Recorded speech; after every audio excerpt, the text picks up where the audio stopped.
Post-election sleep loss and relationship conflicts with Andrew Colsky, attorney at law and therapist. That is our topic for today.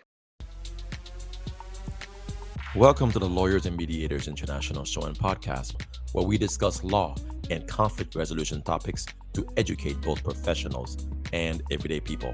Catch regular episodes on YouTube and anywhere you get your podcasts. Just remember, nothing in these episodes constitutes legal advice, so be sure to talk to a lawyer, as cases are fact dependent.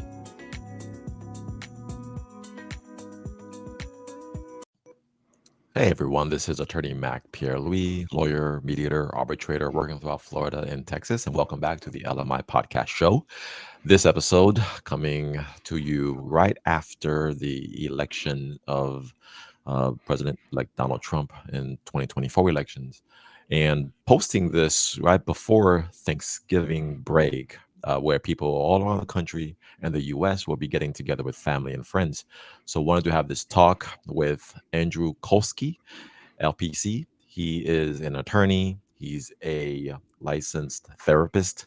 He is a mediator who's done a whole lot of work on lots of different things and who runs the nationalsleepcenter.com.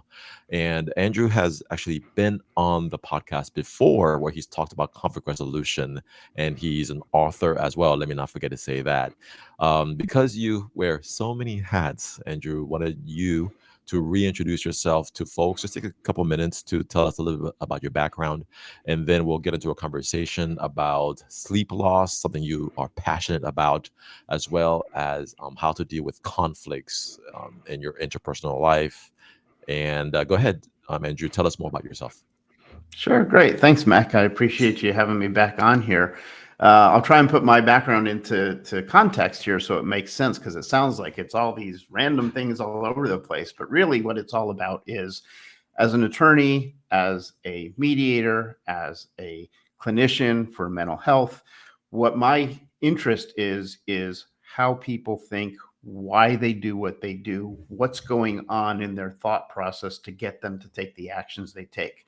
So if I'm working with a jury, from a legal perspective, if I'm working with two different parties or more in a mediation perspective, or even from a therapy perspective, it's all about what thoughts, what things got you to where you are, and then how do we get you to where you want to be.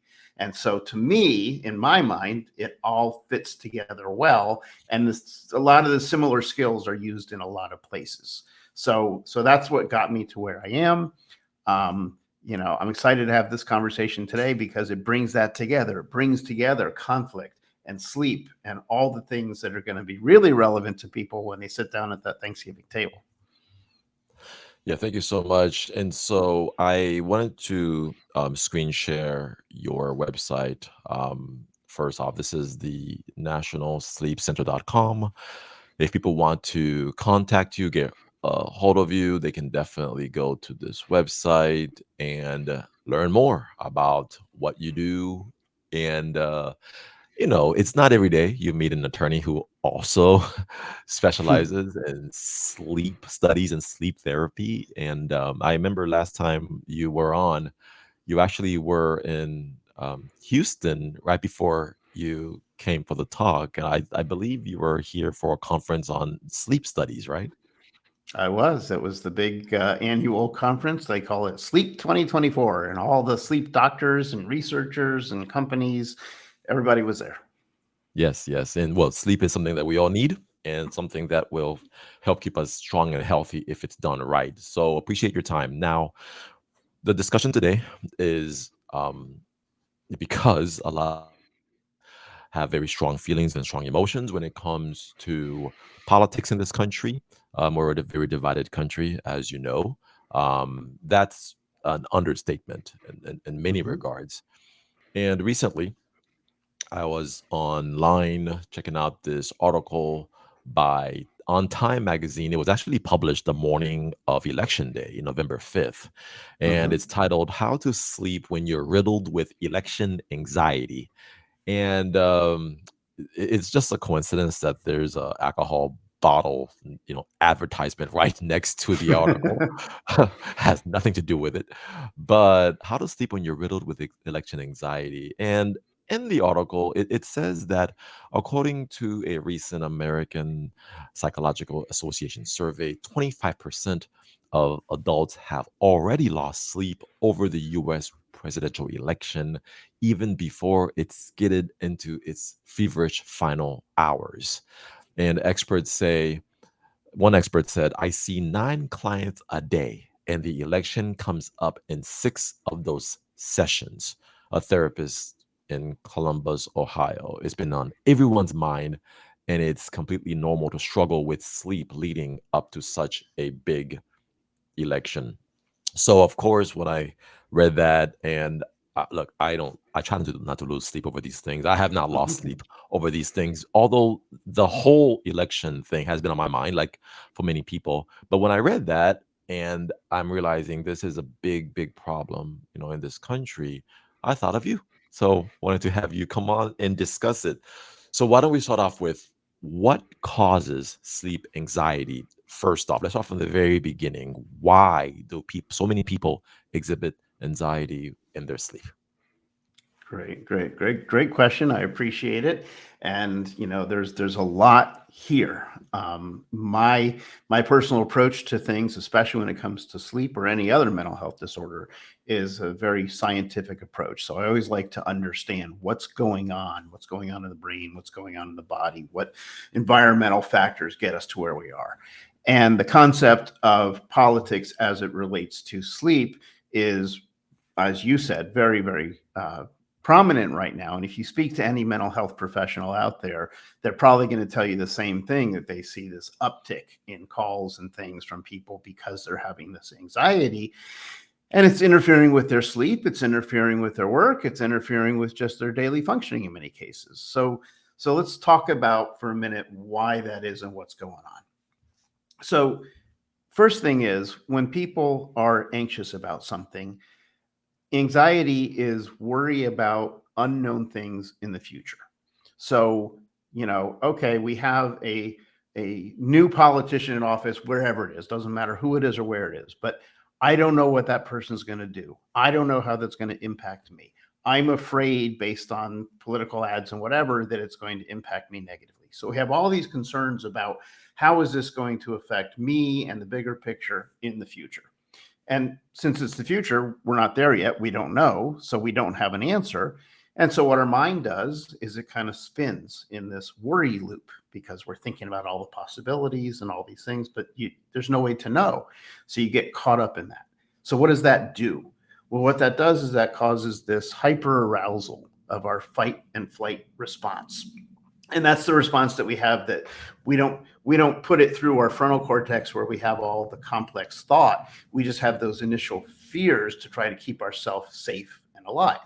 So the body has this hyper arousal, and what it does then is it releases cortisol, which is a stress hormone. And so now we have elevated cortisol in our body that's keeping us on edge, ready for that fight or flight response. And then our sympathetic nervous system activates as well, again, preparing us for this fight or flight. We get increased heart rate, increased respiration, all the things you can think about when you're nervous and concerned about something. So that's the first thing that happens. Now imagine trying to relax or sleep or think about your job when all that's going on in your head, out of your control, right? Because it's your body is doing these things. You're not putting it through rational thought. So that's the first thing that happens. Next, we have this thing called gamma aminobutyric acid, GABA, GABA. And that promotes relaxation and sleep. But when we have anxiety, it reduces the GABA activity. So now the things that are supposed to help us get reduced, and there's less of that there. We also end up with this serotonin dysregulation, and serotonin is the thing that leads to the production of melatonin, which is the thing that makes us sleep, right? So now you can start to see how all these things are making it very difficult for us to sleep.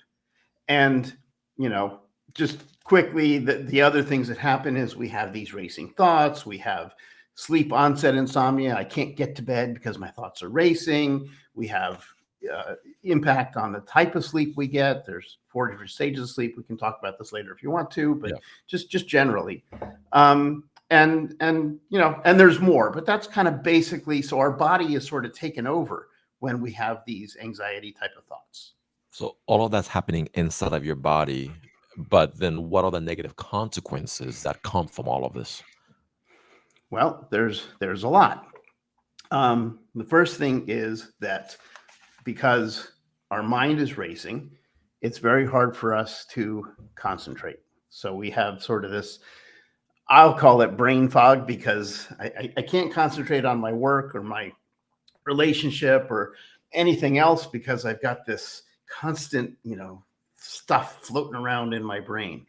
It makes it hard for me to sleep. It makes it hard for me um, to do the typical activities at work. So if I'm having a hard time sleeping, then I'm not getting good sleep.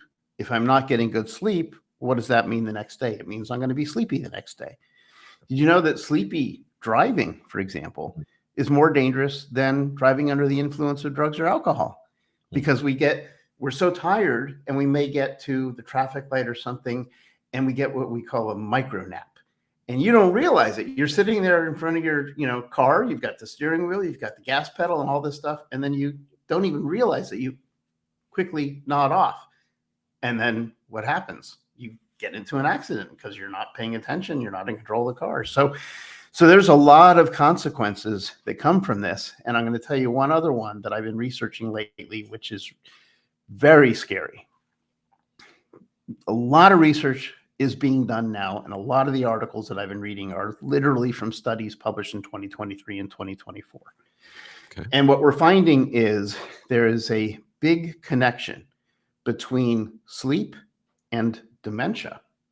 And if you're not getting the right type of sleep, stage 3 sleep, then your brain, what happens in stage 3 sleep is your brain clears out all of the garbage and all the stuff, the plaque that builds up, the amyloid plaques that build up.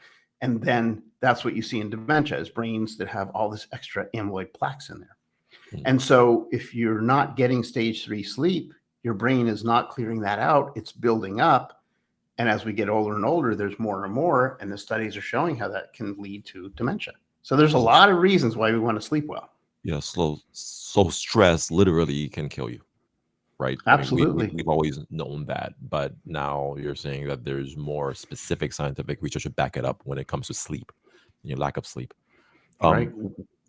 For my education and for others, tell us the 4 stages of sleep again. So sleep is broken down. Actually, they call it stage 1 sleep, stage 2 sleep, stage 3, and REM. So stage 1 is when you're just kind of, you're in and out. You're not really asleep yet, but you're not really awake. Stage 2 is you're sleeping. So you're not awake, but you're not into a deep sleep yet.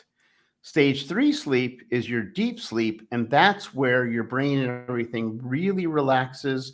You start to get that washing effect of the plaques and those types of things. Your memory starts to solidify, which is why I always, for college students and things, they say it's better to, instead of cramming, go to bed, because when you sleep, your memory will improve.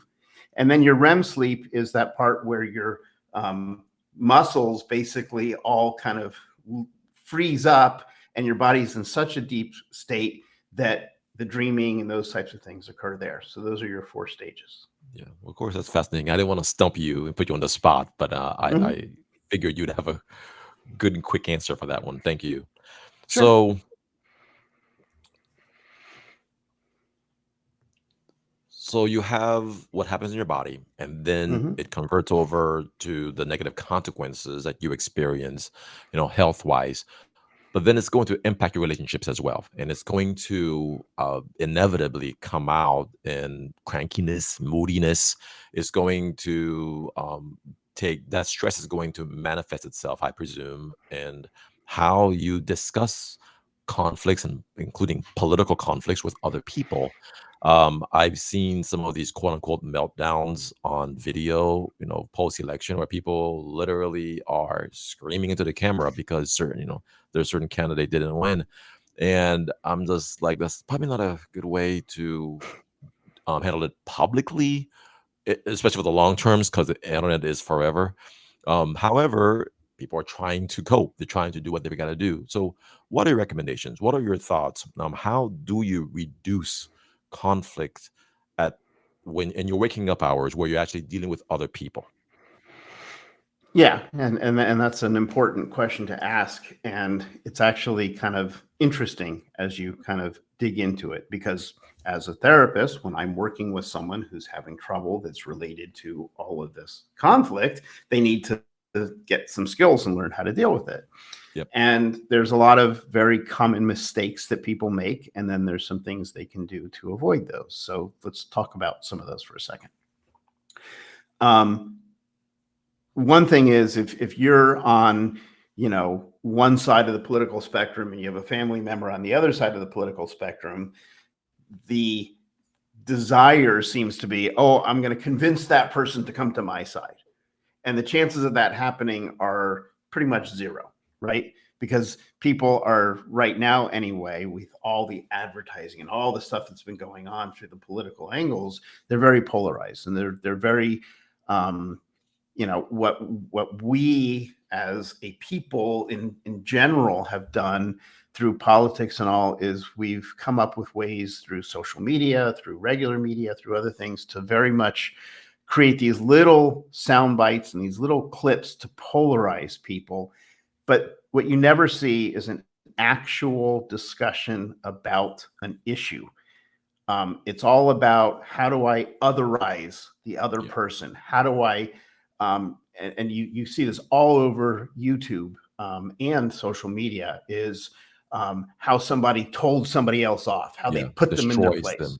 Yep, slammed Yeah, them. Yep, I see it. exactly. Hmm. And it's all about, personal attacks. Well, that has nothing to do with the issues or anything. So there's a quote that I love, which is attributed to Eleanor Roosevelt. I'm assuming it is hers.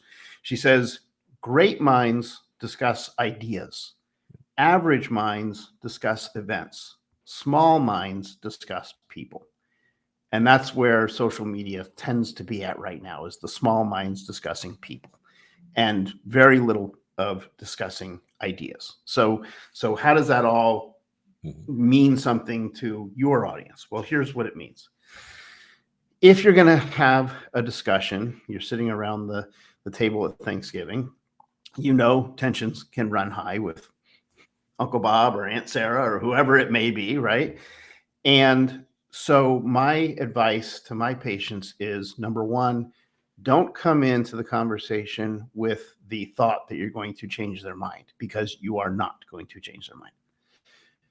Come into the conversation, if you have to have it at all, it's best to avoid it, but if you have to have it at all, come into the conversation with your curiosity hat on.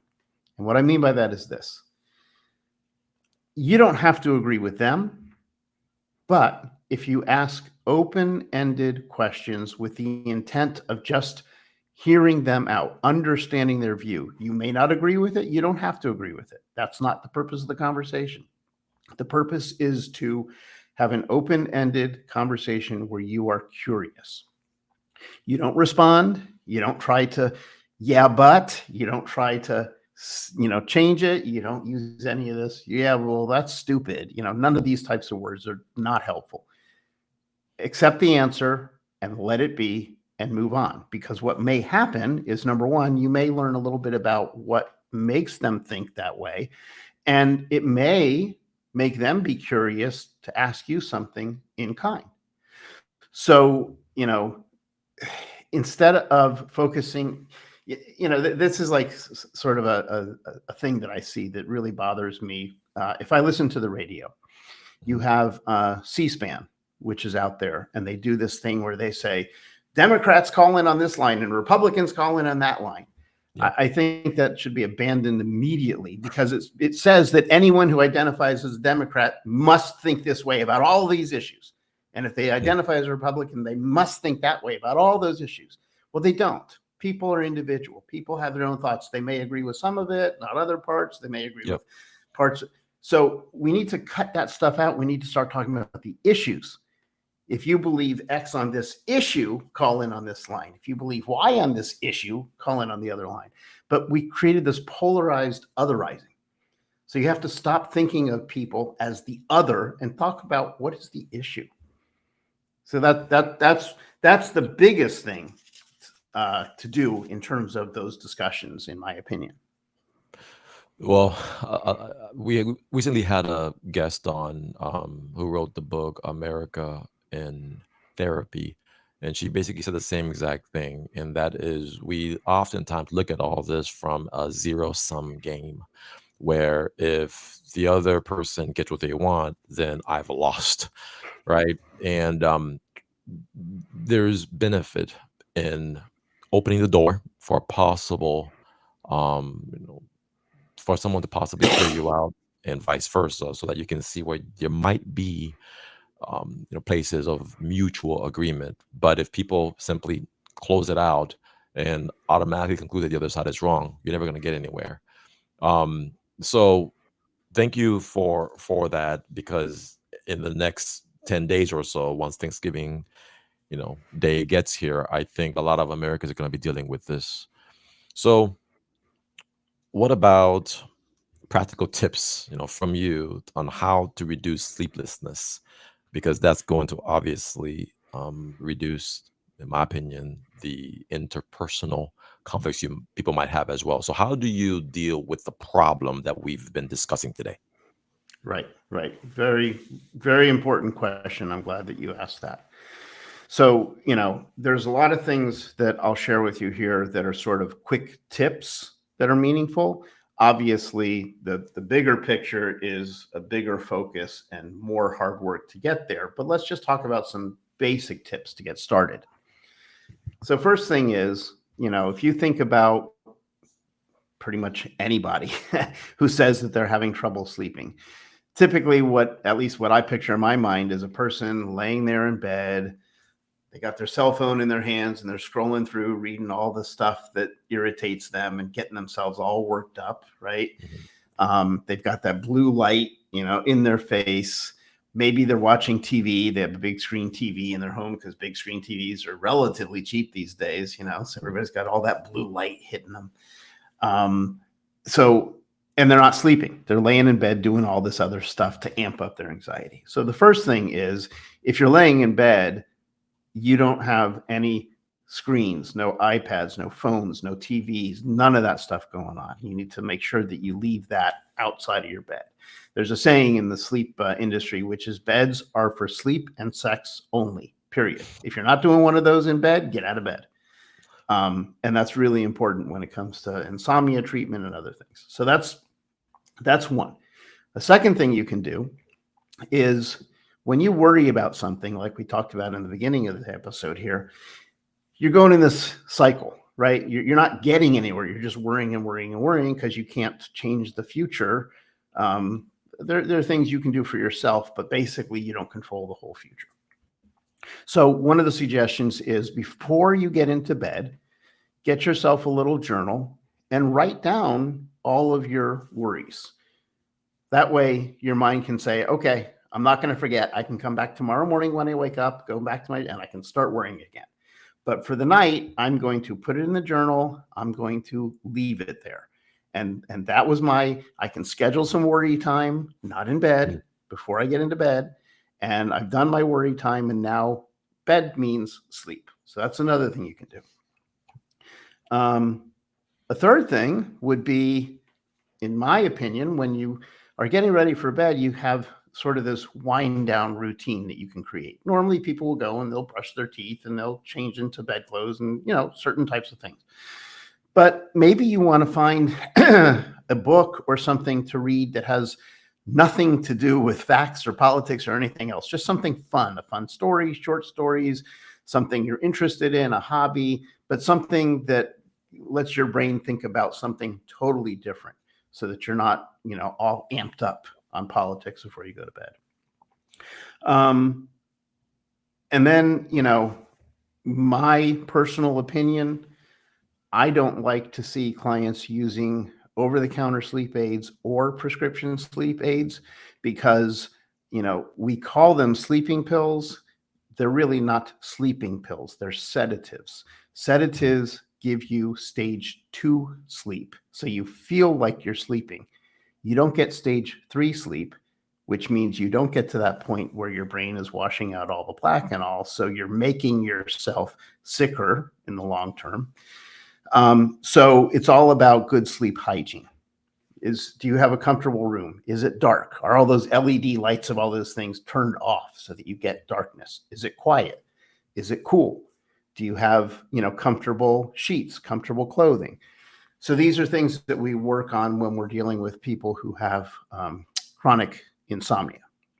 And then if you really do have chronic insomnia, which is 3 or more nights a week for 3 months or longer, where you have trouble falling asleep, staying asleep, or waking too early, then you can see a sleep therapist and they can work with you on something called CBT for insomnia, which is the gold standard and pretty much effective in about 75% of the cases.